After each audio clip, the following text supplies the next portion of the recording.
India മരിച്ചിട്ട് നാം ജീവിക്കുന്നത് എന്തിന്? ബുധനാഴ്ച പുറത്തിറങ്ങിയ പത്രങ്ങളുടെ ഒന്നാം പേജിൽ ഒരു ചിത്രമുണ്ടായിരുന്നു. സിയാച്ചിനിൽ മരിച്ച ലാൻസ് നായിക് ബി സുധീഷിന്റെ മൃതദേഹത്തിനരികെ 4 മാസം പ്രായമുള്ള ഏക മകൾ മീനാക്ഷിയെ ഒരു ബന്ധു കൊണ്ടുവന്ന് കാണിക്കുന്നത്.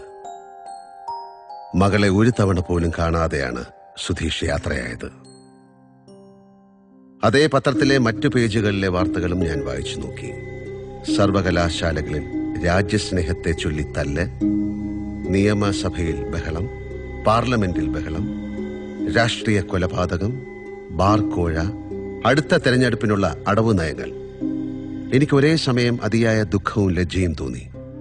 ജീവൻ നിലനിൽക്കാത്ത ഉയരങ്ങളിൽ സ്വന്തം രാജ്യത്തിന് വേണ്ടി കാവൽ നിന്ന ഒരു സൈനികൻ തനിക്ക് പിറന്ന മകളെ കൂടി കാണാൻ സാധിക്കാതെ മരിച്ച് മൃതദേഹമായി വന്നിരിക്കുന്നു. അദ്ദേഹത്തെ പോലുള്ളവർ തന്റെ ജീവൻ ബലി നൽകി നിലനിർത്തുന്ന സ്വാതന്ത്ര്യത്തിലും സുരക്ഷയിലും ഇരുന്ന് നമ്മൾ പരിഹാസരായി പകിട കളിക്കുന്നു. എന്താണ് രാജ്യസ്നേഹം എന്നതിനെക്കുറിച്ച് പറഞ്ഞ് വൃത്തികെട്ട രീതിയിൽ തല്ലുകൂടുന്നു. ഇതിൽ പരം നാണം കെട്ട മറ്റെന്തുണ്ട് ഭൂമിയിൽ? രാജ്യത്തിനു വേണ്ടി സ്വന്തം ജീവൻ ബലിവെക്കുന്ന മനുഷ്യരെ അപമാനിക്കാൻ ഇതിൽ കൂടുതൽ മറ്റെന്ത് വേണം?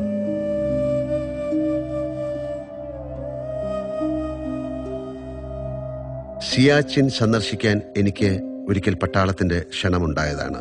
അന്നത് സാധിച്ചില്ല.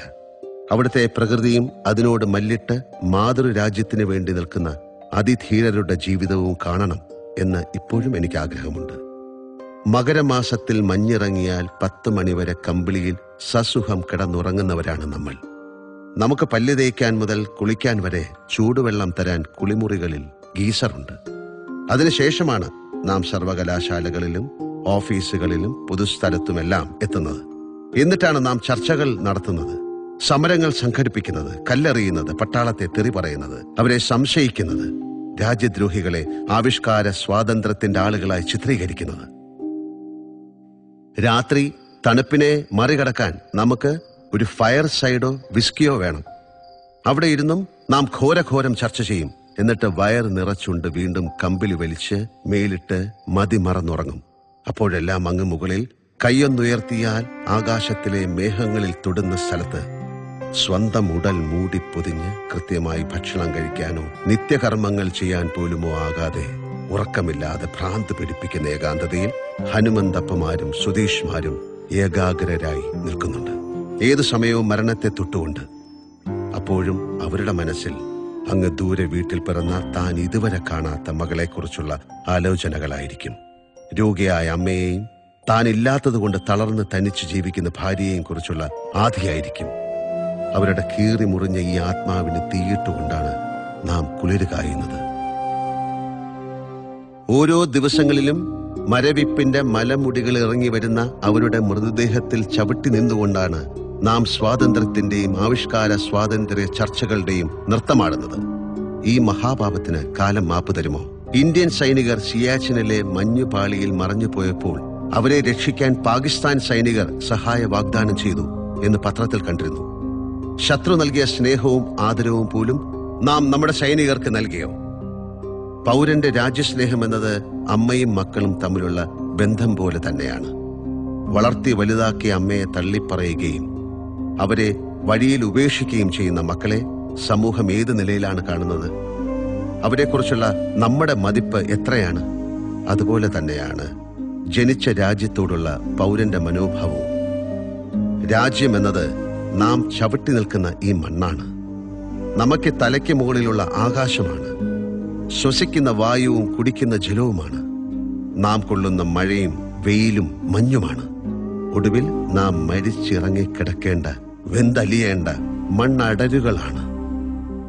അവയ്ക്ക് കാവൽ നിൽക്കുക എന്നത് സിയാച്ചിനിലെയോ കാശ്മീരിലെയോ ലഡാക്കിലെയോ സൈനികർ മാത്രം ചെയ്യേണ്ട ജോലിയല്ല. നാം എല്ലാം അതിന്റെ കാവൽക്കാരാണ്. തൂക്കും തിരകളുമല്ല, സ്നേഹവും ആദരവും വേണമെങ്കിൽ രാജ്യത്തിന് വേണ്ടി മരിക്കാനുള്ള സന്നദ്ധതയുമാണ് നമ്മുടെ ആയുധങ്ങൾ. അത് കൈവെടിഞ്ഞാൽ നാം ബുദ്ധിജീവികളാകുമായിരിക്കാം, പക്ഷേ നല്ല മക്കളാവില്ല. എനിക്കിപ്പോൾ നടക്കുന്ന രാഷ്ട്രീയ ചർച്ചകളിലോ ബഹളങ്ങളിലോ താല്പര്യമില്ല. മനോഭാവം മാത്രമേ എന്നെ അലട്ടുന്നുള്ളൂ. എന്തുകൊണ്ടാണ് നാം നമ്മുടെ മക്കൾക്ക് ഇന്ത്യ എന്ന അത്ഭുതത്തെക്കുറിച്ച് പറഞ്ഞു കൊടുക്കാത്തത്? അതിന്റെ അത്ഭുതപ്പെടുത്തുന്ന സംസ്കാരത്തെപ്പറ്റിയും അതിന് കാവൽ നിൽക്കുന്ന ഹിമാലയത്തെക്കുറിച്ചും അതിനെ നനയ്ക്കുന്ന മഹാനദികളെക്കുറിച്ചും പറഞ്ഞു കൊടുക്കാത്തത്? അതിന്റെ സാഹിത്യത്തെക്കുറിച്ചും ചിന്തയെക്കുറിച്ചും മനസ്സിലാക്കി കൊടുക്കാത്തത്? ഒരച്ഛൻ മകൾക്ക് അയച്ച കത്തുകളെങ്കിലും വായിക്കാൻ നൽകാത്തത്? അത് ചെയ്താൽ മാത്രം മതി. ഒരു മകനും മകളും ഇന്ത്യക്കെതിരെ ഇവിടെ ജീവിച്ചുകൊണ്ട് മുദ്രാവാക്യം വിളിക്കില്ല. എവിടെയോ ഒരു പട്ടാളക്കാരൻ മരിച്ചു വീഴുമ്പോൾ നമ്മുടെ മക്കൾ ഒരു നിമിഷം സ്വയം കണ്ണടച്ചു നിന്നോളും. ഒരു തുള്ളി കണ്ണീർ പൂക്കൾ ഉദകമായി നൽകിക്കൊള്ളും. കുട്ടികളെ അയക്കേണ്ടത് സംസ്കാരത്തിന്റെ സർവകലാശാലകളിലേക്കായിരിക്കണം. അപ്പോൾ അവർ മുദ്രാവാക്യം വിളിക്കുന്ന അതേ ശക്തിയോടെ സല്യൂട്ട് ചെയ്യാനും പഠിക്കും. പ്രസംഗിക്കുന്ന അതേ വീറോടെ രാജ്യത്തെ ഓർത്ത് കരയാനും പഠിക്കും. അക്രമിയുടെ സ്വാതന്ത്ര്യത്തിന് വേണ്ടി വാദിക്കാത്ത സ്വരാജ്യത്തിന്റെ സുരക്ഷയെക്കുറിച്ച് ചിന്തിക്കും. എല്ലാ ചിന്തകളും നല്ലതാണ്. അവ രാജ്യത്തെ ഏതെങ്കിലും തരത്തിൽ പുരോഗതിയിലേക്ക് നയിക്കുമെങ്കിൽ എല്ലാ സമരങ്ങളും നല്ലതാണ്. അത് രാജ്യത്തിന്റെ വളർച്ചയ്ക്ക് ഒരു ഇഷ്ടിക കൂടി വെക്കുമെങ്കിൽ എല്ലാ ചർച്ചകളും നല്ലതാണ്. അത് എത്രയോ പേർ ജീവൻ നൽകി നേടിയ നിലനിർത്തുന്ന രാജ്യസ്വാതന്ത്ര്യത്തെ കൂടുതൽ സുരക്ഷിതമായി നിലനിർത്തുമെങ്കിൽ അല്ലാത്തതെല്ലാം വ്യർത്ഥം മാത്രമല്ല, മാതൃനിന്ദ കൂടിയാണ്. ആരാണ് എഴുതിയത് എന്നോർമ്മയില്ല. ഇന്ത്യ ജീവിക്കുമ്പോൾ നമ്മൾ മരിക്കുന്നത് എങ്ങനെ? ഇന്ത്യ മരിച്ചിട്ട് നമ്മൾ ജീവിച്ചിട്ട് എന്ത് കാര്യം? ജയ് ഹിന്ദ്. സ്നേഹപൂർവ്വം, മോഹൻലാൽ.